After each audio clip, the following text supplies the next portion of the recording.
श्रीमहालक्ष्म्यै नमः। ॐ गं गणपतये नमः। ॐ श्रीमहालक्ष्म्यै नमः। ॐ गं गणपतये नमः। ॐ लक्ष्मी गं शरणं पद्मे।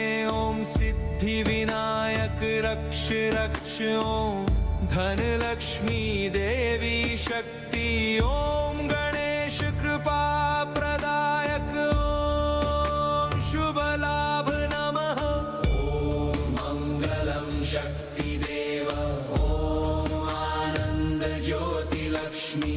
ॐ विघ्ननाशक गणेश। ॐ हृदय पूर्ण शांति।